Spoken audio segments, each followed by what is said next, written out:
হাজার হাজার মানুষ জীবন দিয়ে, হাজার হাজার মানুষ রক্ত দিয়ে পূর্বে যে সিস্টেমে, পূর্বে যে ব্যবস্থায় বাংলাদেশ পরিচালিত হয়েছে, তেমন স্বৈরাচারী, তেমন দুর্নীতিবাদ সিস্টেমের মধ্য দিয়ে বাংলাদেশকে সামনে পরিচালিত করা হবে এমন আশাবাদ আমাদের কারোরই ছিল না।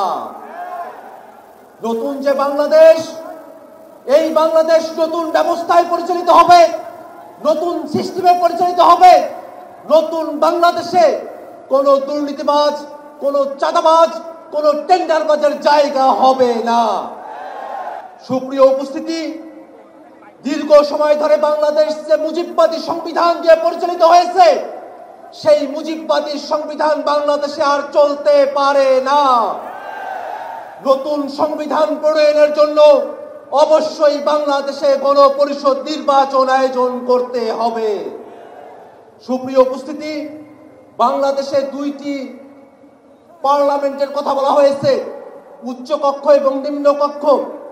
ইতিমধ্যে উচ্চ কক্ষের নির্বাচনে পিআর পদ্ধতিতে প্রতিনিধিত্ব নির্ধারণ করা হবে, এই দাবির পক্ষে জাতীয় নাগরিক পার্টি এনসিপি সহ বাংলাদেশের প্রায় সকল রাজনৈতিক দল একমত হয়েছে। কিন্তু দুর্ভাগ্যের বিষয়, একটি কি দুটি দলের কারণে পিআর পদ্ধতিকে উচ্চ কক্ষে বাস্তবায়ন করা সম্ভবপর হচ্ছে না। আমরা স্পষ্ট করে বলতে চাই, বাংলাদেশকে যদি নতুন কাঠামোতে পরিচালিত করতে হয়, অবশ্যই পিআর পদ্ধতির বাস্তবতা নিয়ে আমাদের সকলকে গভীরভাবে ভাবনা করতে হবে, বাস্তবায়নের পথ আমাদেরকে অন্বেষণ করতে হবে। সুপ্রিয় উপস্থিতি, বাংলাদেশে এ যাবৎকালে যে নির্বাচনী ব্যবস্থা আমরা দেখেছি, যে নির্বাচনী কাঠামো আমরা দেখেছি, সেই নির্বাচনী ব্যবস্থা এবং কাঠামোতে বাংলাদেশের সামনে নির্বাচন আমরা আর হতে দিতে চাই না। বেশি শক্তির বলে, কালো টাকার বলে, জোর জবরদস্তি করে, কেন্দ্র দখল করে বাংলাদেশের নির্বাচনে জিতে আসার যে ব্যবস্থা, সেই ব্যবস্থা অবশ্যই পরিবর্তন করতে হবে।